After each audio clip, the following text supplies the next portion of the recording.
ভারত না আসায় নেদারল্যান্ডসের বিপক্ষে সিরিজ খেলবে বাংলাদেশ। প্রিয় দর্শক, আসসালামু আলাইকুম।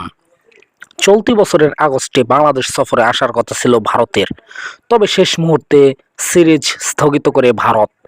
নতুন সূচিতে 2026 সালের সেপ্টেম্বরে বাংলাদেশ সফরে আসবে ভারত। চলতি মাসেই আনুষ্ঠানিকভাবে এই খবর নিশ্চিত করেছে বাংলাদেশ ক্রিকেট বোর্ড বিসিবি। যেহেতু ভারত আসছে না, সেক্ষেত্রে এই সময়ে অন্য কোনো দলের বিপক্ষে সিরিজ খেলতে পারে বাংলাদেশ, এমন সম্ভাবনা দেখা দিয়েছিল। অবশেষে সেটাই সত্যি হচ্ছে।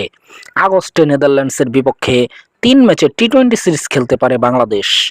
বিসিবির একজন পরিচালক জানান, সবকিছু চূড়ান্ত নয়, তবে বাংলাদেশ সফরে আসতে ইতিবাচক আইসিসির সহযোগী এই দেশ। সিরিজ আয়োজন প্রসঙ্গে দ্রুতই বিস্তারিত জানা যাবে। 19 থেকে 25 আগস্টের মধ্যে হতে পারে 3 ম্যাচের এই টি-20 সিরিজ। আগামী মাসের 6 তারিখ থেকে ক্রিকেটাররা একটি স্কিল এবং ফিটনেস ক্যাম্প করবেন।